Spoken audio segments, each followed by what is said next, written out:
Jacob Bennett is an excellent candidate because he focuses on economic recovery, foreign policy, and education reform. What are your plans in terms of economy? To restore America's economy, I will balance the budget and cut spending where we can to get economic growth back on the right track. How do you plan on keeping America safe? The MAP Party will use a defensive, preventative foreign policy plan, so we will keep supporting our military while also encouraging diplomacy where possible. We're going to go to Austin Wyman, who is interviewing Vice Presidential candidate Logan Hirschbach. Hi, I'm here with Vice Presidential candidate Logan Hirschbach. Logan, what piece of legislation are you supporting? Our party is currently supporting the banana bill, which would increase sex education for young children in America. Okay.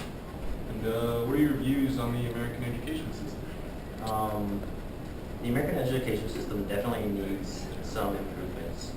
First, we would repeal the No Child Left Behind Act and reform the Common Core curriculum in efforts to improve America's standings on the world stage in education. Okay. Now we are going to go to Colin Hayes, who is interviewing the House Party's presidential candidate Nick Wigington. I'm here with presidential candidate Nick Wigington. What legislation are you supporting? We're supporting legislation that will expand the rights of minorities, such as the LGBTQ community, and we're also supporting legislation that will enhance small businesses and return American jobs to American soil. What are your plans for foreign policy? We want to restrict aid to only countries which support American interests, and we would like to see less on-the-ground involvement in foreign conflicts. We don't want to risk American lives for non-American interests. Thank you. Let's go back to Austin, who is interviewing the House Party's vice presidential candidate Sam Gass. Hey guys, Vice Presidential candidate of the House Party. Sam, what are your plans in terms of economy? An economy, we would like to support small businesses and expand the economy and eliminate corporate takeover. Okay. And what is your biggest challenge America faces today?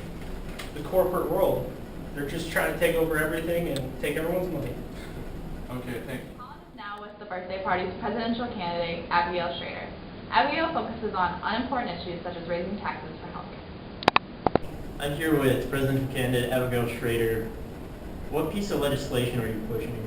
We're actually pushing two. One, to eliminate the $1 bill and instead make a $1 coin because it would save the United States a lot of money in terms of printing actual money.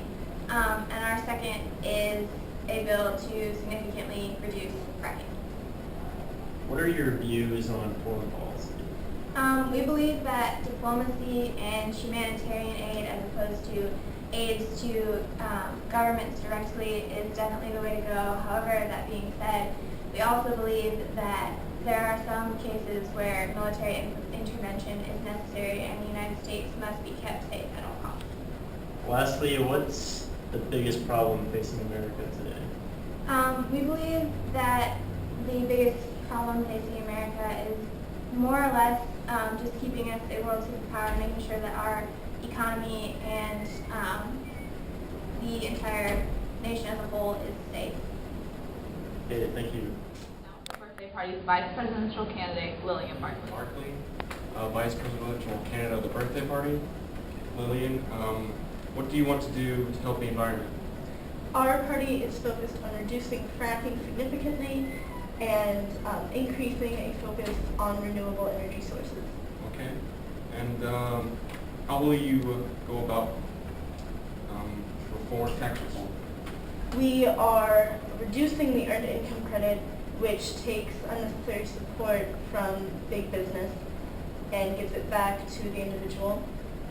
We are increasing credits for education, and we are increasing the Medicare tax, but removing payments that you make towards your health care by making it a single-payer income system. Okay, Mr. Brindle, how do you feel about presidential candidate Nick Wigington? Well, number one, he hates old people. 2, he still uses a flip phone. And 3, he supports communism. I mean, who in their right mind can vote for this guy? I definitely not. Good. Thank you.